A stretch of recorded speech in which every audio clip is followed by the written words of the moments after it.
I realized that if I wanted to expand my leadership, I needed to leave Calgary Catholic, which was terrifying because it's all I ever knew, even growing up within the division. And an opening came up for an associate superintendent of school improvement within the Calgary Board of Education. And I've existed my whole life along this mythical, huge school division beside me. And I thought this would be a great way to stretch and be able to stretch my leadership. And I thought, I know how to lead in Calgary Catholic. If I can go and lead there, I think that means my leadership is transferable, which really excited me because I didn't know if it would be. And Right. so I had to go into a new situation where I had to learn an entire new organization and then build relationships and see if I could evoke the same kinds of change and leadership that I could in an environment where I was comfortable and known.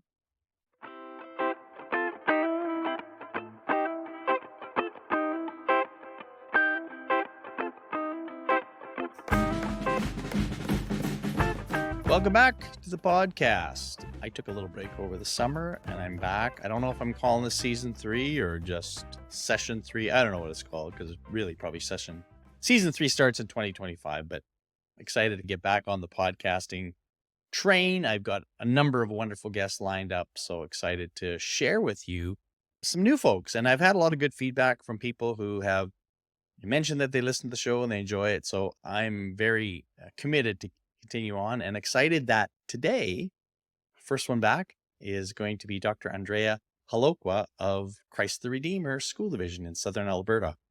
I got to meet Andrea in August during our Generative AI Summit in Edmonton, and it struck me very early that this is a very thoughtful, curious person. And those are the kind of people that I wanted to spend some time with, getting to know their background and having them share some of that journey. And that's what you'll find today. I think I was very impressed with her desire to push herself. I think that's something that is very evident as she describes her journey and the way in which she goes about trying to create a sense of community in a very spread out school division in Alberta. Excited for you to hear my conversation with Dr. Andrea Holowka. Andrea, good to have you. Good to have you on the podcast. You and I had a chance to connect earlier in the summer when we were doing some work around Gen AI, which was exciting. And yeah, just getting to know your district and your team. So give the folks a little bit of context around where Christ the Redeemer School Division is and its size and all the fun facts around it. For sure. Thank you, Dean. Great to be here today. Yeah, Christ Redeemer Catholic Schools, we're a unique division that we are spread across 400 kilometers, mostly among a swath of southern central Alberta. So we extend from Canmore, Okotoks, High River, Strathmore, Drumheller, Brooks, and all the way out to Oyen. And we also have a pretty strong and fairly substantial online and home education community that is also part of us. So we extend that way throughout Alberta.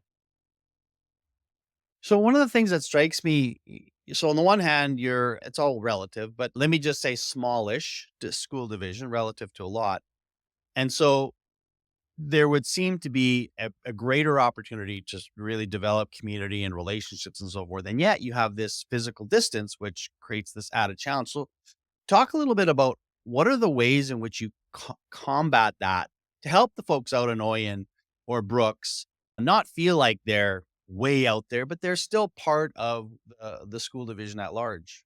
Yeah, we have a bit of a motto in our division. We say we are many and we are one. We really take pride in that sort of mentality that we want to make sure everybody understands that because our community is so spread out and quite contextual, that we do put a lot of understanding that no two of our communities are going to be the same. But we want to have a level of coherence across the division that is really critical. And so we do that in several ways. Obviously, their technology can provide us a lot of different ways to bring people together that actually coming together in person. But we do prioritize in person bringing of our folks together as well. So we do have monthly division admin meetings where all of our administrators across our schools come together in our Okotoks central office.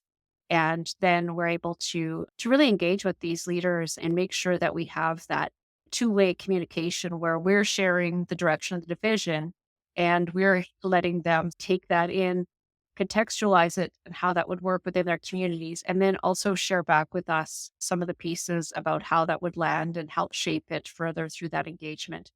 We also have division leaders as well as team leaders in each of our schools who receive messaging and support centrally that they can then bring into their schools because they do live and work in those school communities as teachers.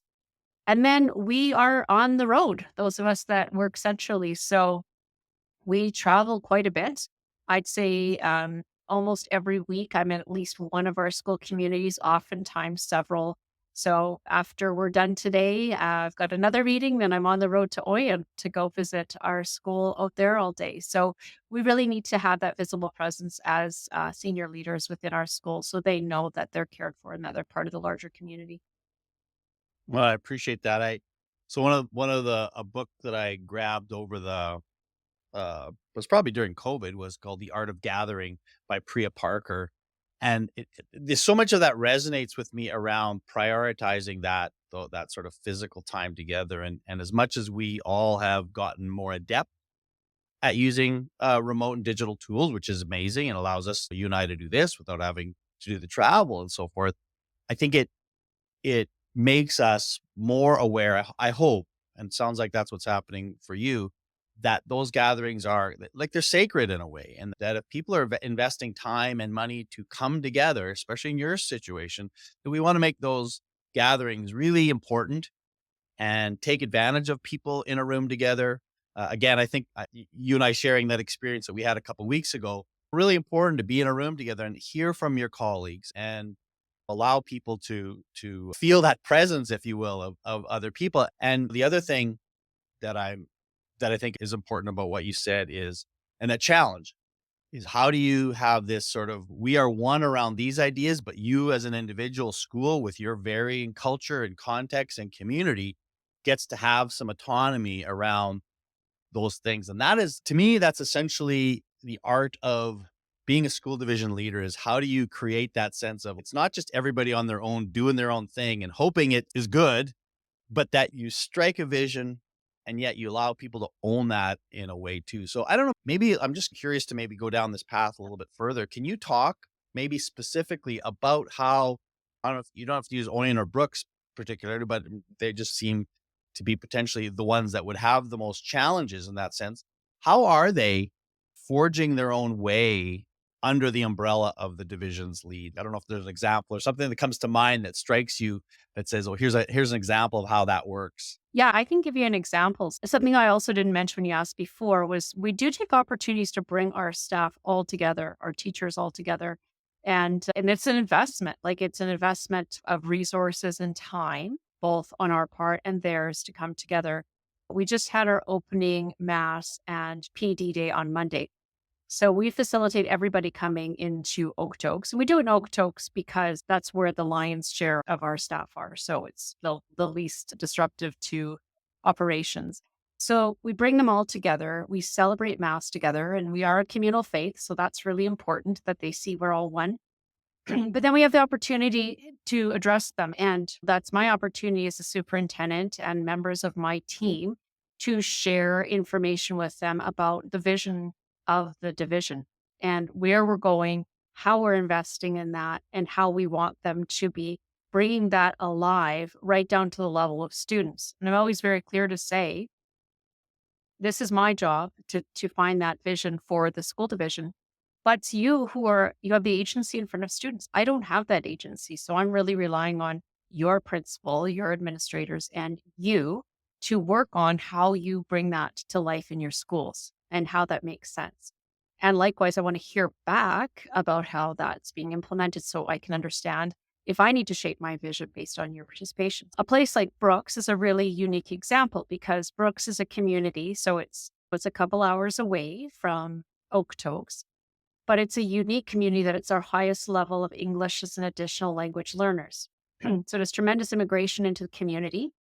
And so when we're presenting something forward like assessment, they're going to be taking it in the lens of what does this mean for an English as an additional language learner, rather than just let's think about the generic sort of learners that we generally see in our schools, although they're all unique. So they're going to be implementing different strategies that other schools would only do for a small amount of their kids. They're doing it for the majority of their students. And so I would expect them, because we have exceptional leaders within our schools and exceptional teachers, to just naturally think about their students with that lens, knowing that with the lens of our faith, it's important that they know and love each student and are therefore thinking about that Right. context to bring it to light.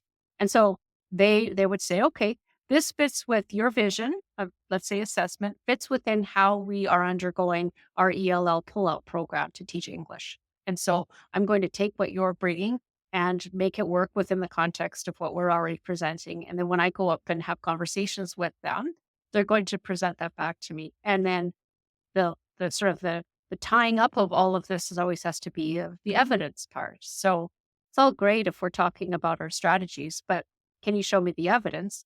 And in St. Joseph High School in Brooks, they'll say, here's our 96% graduation rate in 3 years. And I'd say, that's actually pretty good evidence that what you're doing is working. Nice. Yeah, no, appreciate that. Always nice to be able to speak to some of our ideals and beliefs and talk about it in specific. So I appreciate that. When you mentioned the remote and the online thing, but just in general, if meeting somebody wherever and they ask you, like I'm asking right now, what are you most proud of when you think of your school divisions? Or what would just come to mind? Say, like, people, this is what people need to know about Christ the Redeemer School Division. Yeah, I would say absolutely very strong authenticity when it comes to delivering a faith-based Catholic education. That combined with high levels of academic excellence. So though that is really the foundation upon which we have been successful for decades as a school division. And we hear that from others. We hear that from Catholic and non-Catholic families that they have chosen to register their children into our schools because they want that faith-based experience, the faith values, the prayer, that sort of permeation, and that they see our results. They see that we do have exceptionally high results, that and they want that for their children. There's other investments in different ways to perform outreach for students and engage in optional programming. We do that as well, but our core is really about that research informed practices with high yield results. Nice. Very nice. So let's shift gears, talk a little bit about you and your leadership journey. Okay. So you've been superintendent now for a couple of years. I think most of your roots are in Calgary city itself, both in the I think the Catholic system and the Board of Education, the public system. So maybe share a little bit about your journey and along the way, some of the decisions or pathways that led you into different leadership roles. What was the reasoning behind that? And what did you learn in each of those stages? Sure. Yeah. I will say I was one of the accidental teachers to start out with. So my first degree was Bachelor of Science in Cellular, Molecular, and Microbial Biology, and thought, wouldn't it be great to be a scientist? And then spent my last year in my program taking a research course, and then realized I did not want to be around microscopes, but wanted to be around people. I thought I had a lot of family and education seemed like a great career pathway to go into. So I did pursue that and became a science teacher and really enjoyed that. And then, just like Betty, became interested in what would school-based leadership look like for me and pursued that. And all of this was through Calgary Catholic, the Calgary Catholic School Division, which was where I went through school, and so it was very foundational to me, and pretty much my entire existence, both education and professionally, centered around that one division. And I worked my way through school-based administration, became a principal, and then was asked to take a supervisor role, which is like a division principal role. And I thought that would be really interesting one day in my career to take on a role like that. And it was in CTS and physical education and athletics, which is not really up my alley. But I thought this is a really excellent leadership challenge. I thought I need to learn about CTS. So I took a few courses at SAIT. So I took a welding course, I took a woodworking course, so that I could have some credibility when I went into the classrooms and talked to these shop teachers so that they would know I knew what I was talking about. And really enjoyed that. I thought I would be there for 5 years and ended up after 1 year being asked to apply to what was then an area superintendent role. And I was successful in getting that position.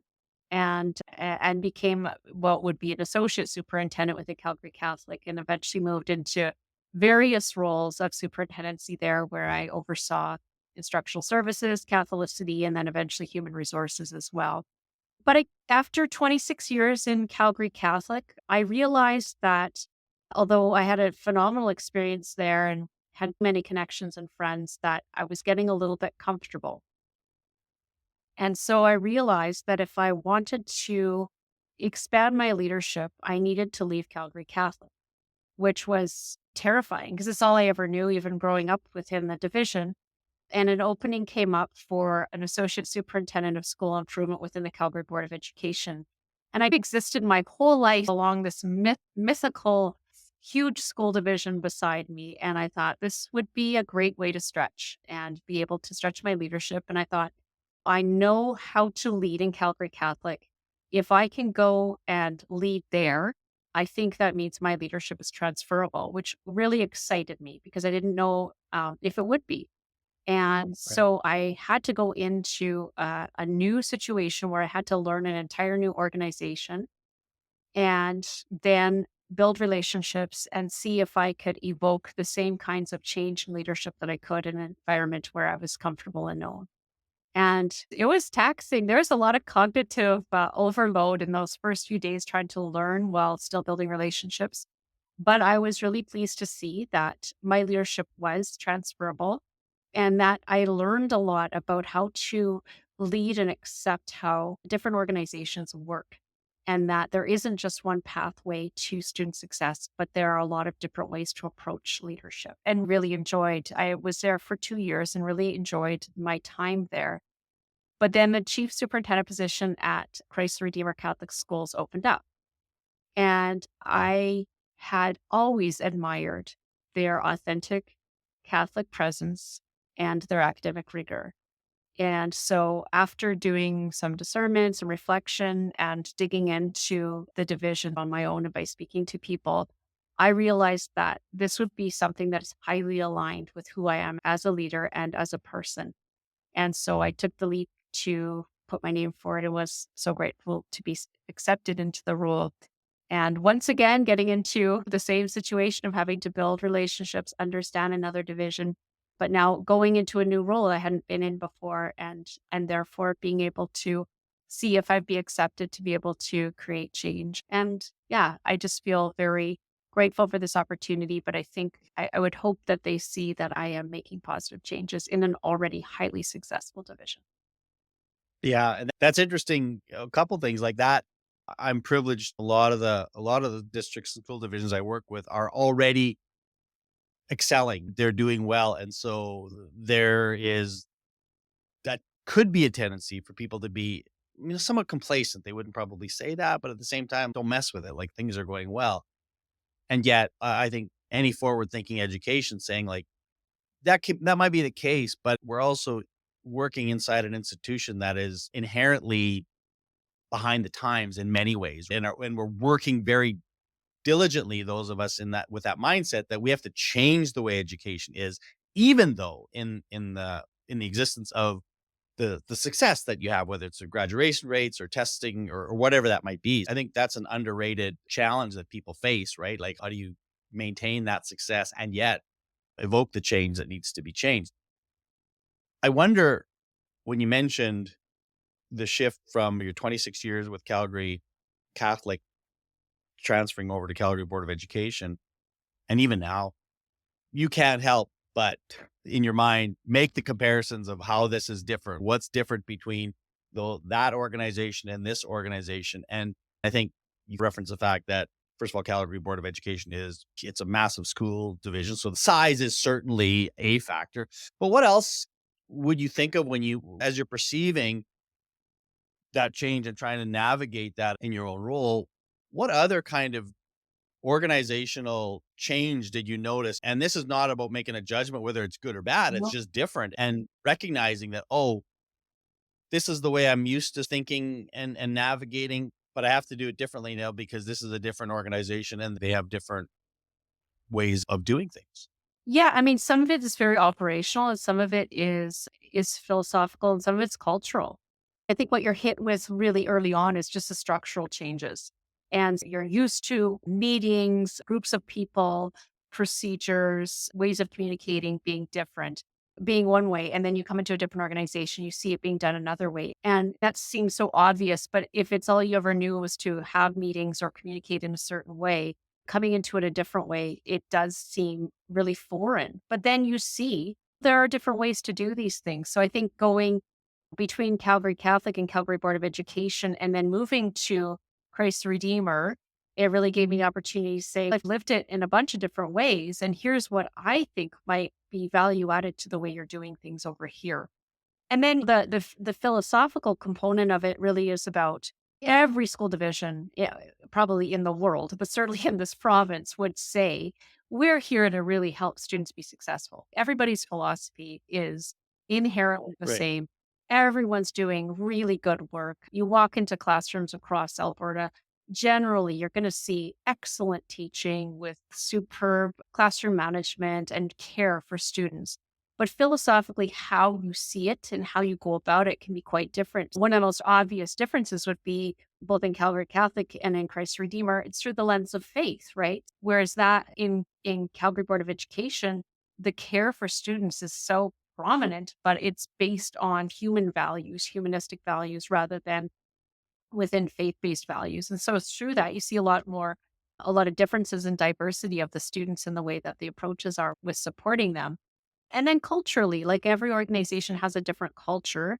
And so with that, you're going to have a lot of differences in the way that people see leadership. They view change. They've had a history of challenges or successes that you have to understand in order to Hmm. be able to move forward. But I will say that you're not, if you're externally coming in, you don't have the scars of those past experiences or the celebrations to That's be right. burdened by. So you're a little bit more released from that history. So in Calgary Catholic, I would have been like, we have to do it this way because we went through this horrendous situation and learned from it. But if I hadn't been there and I was just going with fresh eyes saying, why do we do it this way? That was 20 years ago. I think you can let go of that. And so Right. bringing that lens to both CBE and Christ the Redeemer, I think it's a little bit of a sometimes a sober second thought to the divisions of maybe there are different ways of doing things. And maybe that's some of my value added. And I love what you shared, Andrea, because you laid out some of the complexities around this. Because we often hear people say, this is you hear this at a billion conferences or whatever. People are saying the worst thing in education is that's the way we've always done it. But you have to understand the way they've always done it. There might be as you pointed out, there might be a reason for that. So you don't just go in because there's a practice that you think is archaic or it could be better. You don't necessarily come into a new situation and say just because you've done it, it's bad. You have to take the time to understand why is this the way that it is, and sometimes there's a really good reason for this is the way we've always done it, Yeah. because traditions aren't bad inherently. No? Now they can be. I think it takes thoughtful people to say, let's if we go back to that original premise that you made that listen, we're all here because we're trying to make learning and school better for kids. That's what we all agree on. We're not arguing about that. We're all on the same page with that. We have that in mind. Then when we peel the onion back around a particular practice, we can get to helping distill it down. And I think that's what good leaders do is they help. And I love the way you talked about philosophy, culture, just institutional structures or whatever. Some of those things are, I think, just the size factor, right? That's just you have to do things a certain way because this is a large. Okay, I get that. But some of them are like if there are philosophical differences or are cultural differences, those are going to take a little bit more a delicate approach in how you address those if indeed you think those might be a barrier to success. Much good stuff there. I don't know. I don't think anything want to add or build onto that because I just really liked how you framed that. Just to follow up on what you're saying, I think it's really critical that whether or not you are new to the organization or new to a role, from my experience, the best way to enter into consideration of change or leadership is to enter in with a lens of wonder and curiosity. So that tries to remove the echo chamber effect where you're just going to be saying we're great because this is who we've always been, or end up just entering into an echo chamber of defensiveness. We're going to explain why our results are low because of COVID. Everybody in the province, everyone in the world has done that, right? And valid, absolutely valid that that has had a significant impact on everybody's result. But if you take the lens of wondering curiosity, whether it's new to your role, new to the organization, or even if you're taking that lens within your current organization, then you're allowing yourself to go into a conversation with people, hopefully not putting someone into defensive mode where they feel judged, but just allowing them to wonder, get into the conversation about wondering why. So it's because of COVID. Yes, I understand. But why? What is it? And then getting into, but how can we change that? Because that is our reality now. So yes, the maybe our results went down or student participation was low or attendance was changed. But it's good. Now, why is that? And how can we change that without making people feel that they're defensive? But so the wondering and curiosity, I think, is a big way to enter into change. It's without, and Yeah. also allowing yourself not to preclude what the outcome will be. This episode is brought to you by Advanced Learning Partnerships, also known as ALP. We are a professional learning consulting group that serves communities across North America. We are partners, designers, and agents for change. You can learn more about the work we do at alplearn.com. And now back to the show. Can you give me an example of a leadership challenge in your years that sort of come to mind in terms of that really shaped me? And feel free to share something that maybe didn't go well, or maybe something you really overcame, but just something that say, yeah, that was a tough one that I had to address. Yeah, there's lots, right? Because if you're a leader and you're not taking any chances, then you have to expect that things won't always go according to plan. I think with any organization, within any realm, it's when you are expecting acceptance of your idea and it's not, and you have to shift. Or there will be a point where you experience significant pushback from somewhere and you have to shift plans. Sometimes in the metro boards, both of them, the pushback can actually come from the greater society because everything is put out there in the media. You're really making decisions very publicly in metro boards that create an additional layer of consideration. And I think when I came in new to being a superintendent in Calgary Catholic, I didn't really understand the extent of that because prior to that, I would have been just working in the realm of a school. And schools are not usually the target of media, it's usually the school division. And so when I became a superintendent, I had to understand that decisions were going to be highly publicized if they impacted, if they were media worthy, if they were headline worthy. So things like program closures, school closures, things like that, if you happen to be on the front line of being the face of it, that those were going to be very difficult decisions that have a lot of public purview and are going to create a lot of traction. So yeah, I wouldn't, I know I'm not giving you an example of an initiative I was trying to bring forward specifically, but I think that's one of the bigger challenges in the metro boards. Where, what point will you experience that media pushback or that public pushback? I think in any organization, you will have criticism of change. And if you have to be able to be nimble to understand how are you going to address that adversity? Is it worth pushing through with the support of the leaders who can bring it forward? Or is there too much adversity that you need to either shift or drop it? Yeah. And I think when I look at some of people who I definitely consider bold leaders and want the best, like I can witness the political and the societal pushback that they might have to change that makes it easy for outsiders to say, like me, saying, well, just do it. This seems like the right thing to do. And it's, yeah, there's a lot of things you're navigating here. And so I really admire leaders who can figure out what things I can forge ahead with. And even if there's resistance, but knowing that it's the right thing to do, and which things are just like, this is just going to be a dead end, and you're going to be battling more than what you're going to be able to succeed through. So that's a very difficult thing for leaders to face. And education is just this I always think that I'm not sure there's another institution that faces the same kind of relationship with governments and society as education does, because it's a really tough thing. And it makes me think about the fact that I know you're a reader and you're like many people read all kinds of books by leaders in other contexts and leadership books in general. But I always think, I'll bet you these some of these corporate leaders and so forth could learn so much from educators, from educational leaders, because of the especially the different stakeholders that you are having to pay attention to. Like, it's pretty diverse when you go from some of your stakeholders are 4 years old and some of your stakeholders are probably in their 80s or 90s, right? Like, that's what it is. And so it's just I'm amazed and always encouraged by people like yourself. If you were to, I'm going to say, Andrea, you've revealed the fact through your math that you've been in this game for a while. You don't look like you've been in the game for a while. You look like you're starting off. But listen, I know you're not just starting off. You've taken your licks along the way.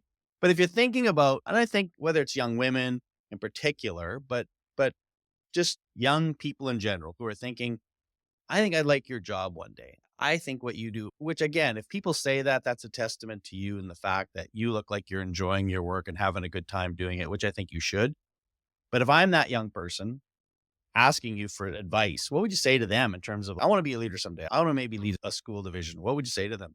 I think certainly be open to the journey, right? And I think when I talk to people who are really wondering about a pathway to leadership, I don't think you should have something set in stone that you're counting on occurring, because I think most leadership stories have a lot of twists and turns that were unpredictable or disappointing. And I think every leader would have that.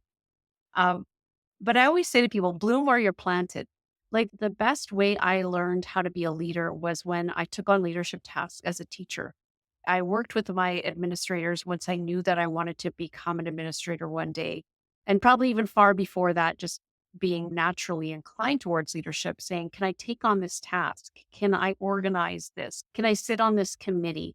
And then another part that I have found really valuable is networking.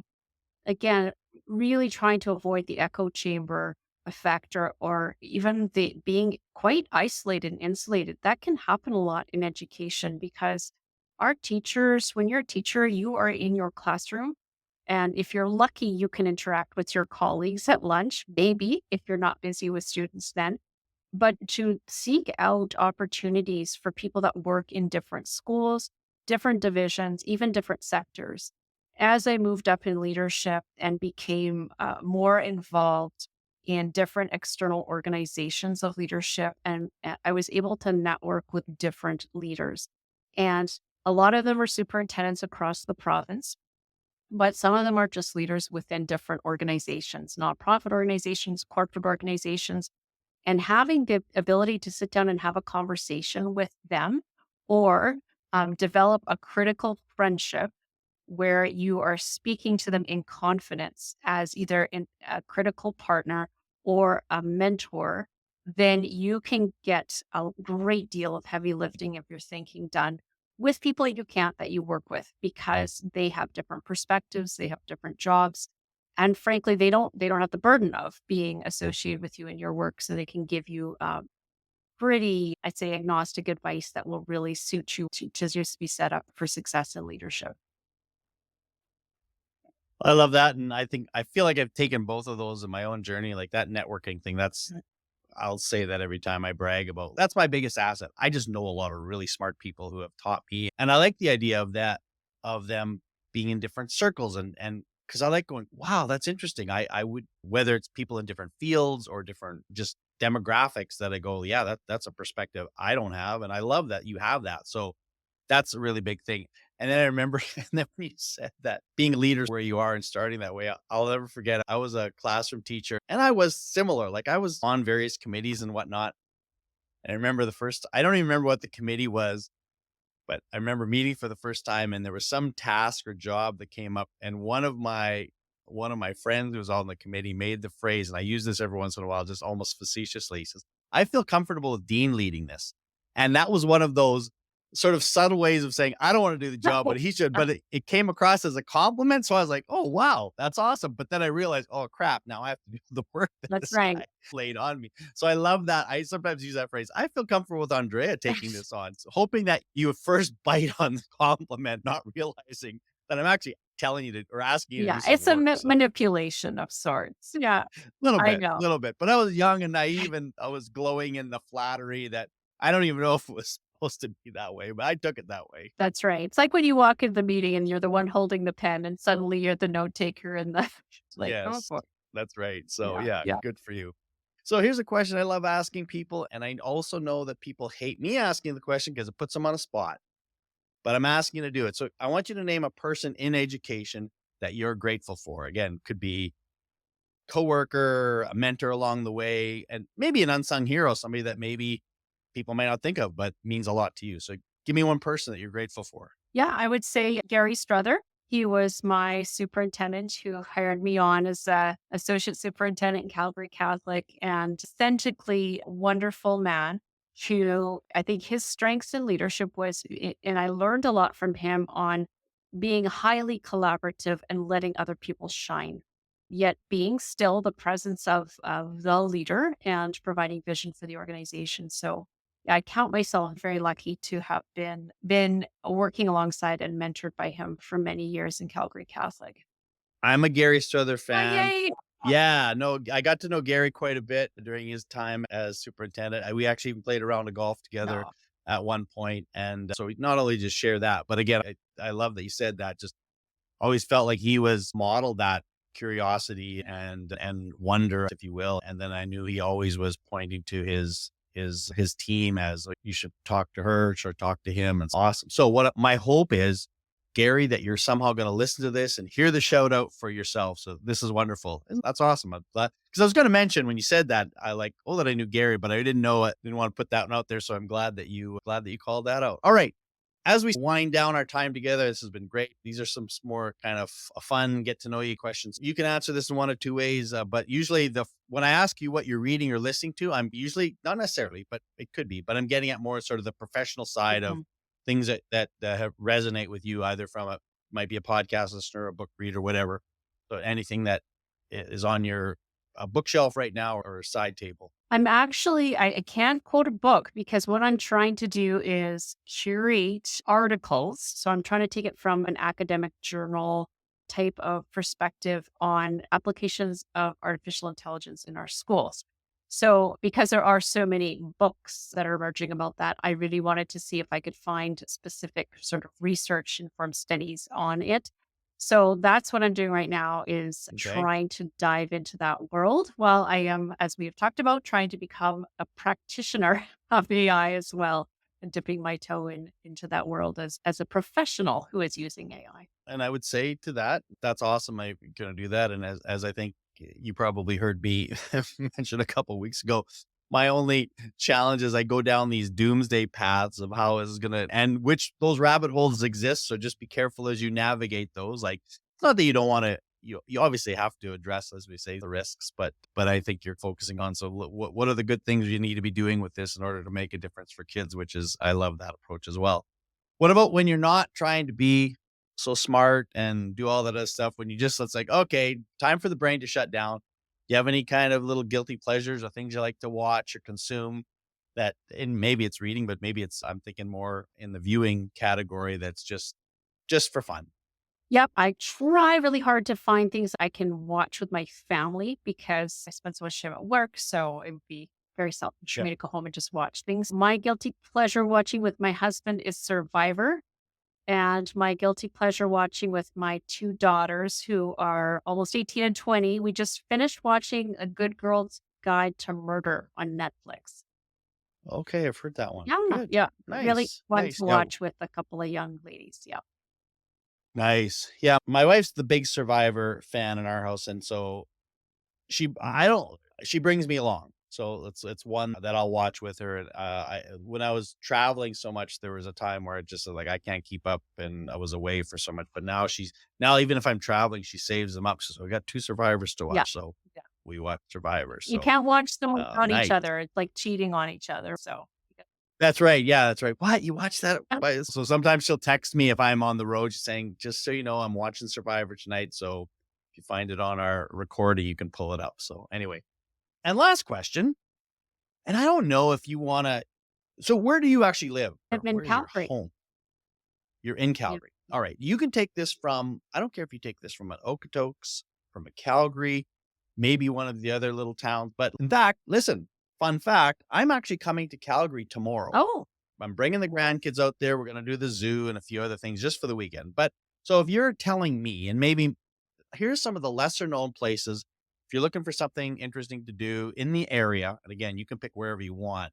What would be something that wouldn't be on, like the zoo is going to be on my list, Banff's going to be on there, all those things. But what's some of the lesser known hidden gems, if you will, in the community that say, you should check this out? yeah. Okay. So Go on. I think I'm going to pay a little bit of homage to my school division because Okay. I'm a born and raised Calgarian. So I could talk to you about Calgary for forever. But if you're making your way through Christ Redeemer, so if you come through High River, you're going to see the set for Heartland, the show. So that's pretty cool. If you make your way through Okotoks, you should stop by the erratic, which is huge rocks that what erratics are brought by the glaciers and has a lot of significance in the indigenous community. So that's besides the river valley in Okotoks, which is absolutely beautiful. Of course, if you step outside of Calgary and head over to Canmore, you can't go wrong with anything there because you have the beautiful backdrop of the mountains and all of the beauty of that town.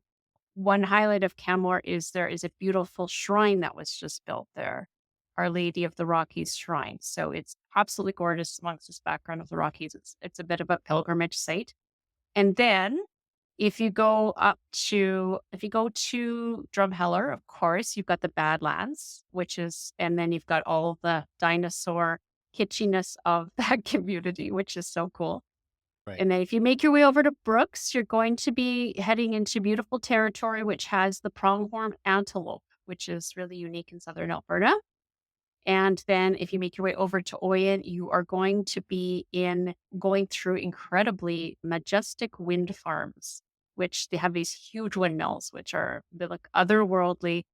And Strathmore, I just want to give a shout out to because I had one of my most fun days in Strathmore this summer where I went to the rodeo. Okay. Wow, there was a whirlwind tour of your school Yeah, division, and it sounds like you caught everybody there. So there's something for everybody. Maybe that's a little project for somebody to do is the tourism guide to Christ the Redeemer. there you So go. Yes. wonderful. So in you decide to hang up the superintendent's shoes someday, you can go into tourism. There you go. Go. That's right. You're already set. This has been lovely, Andrea. I so appreciate getting to know you, learning more about Christ the Redeemer and your journey. And I look forward to more interactions because as I said, I really like finding smart people in my life and connecting with them. I'm sure our paths will cross again soon. And thank you so much and have a great school year. Thank you so much. I really appreciate this opportunity. You take care, Dean.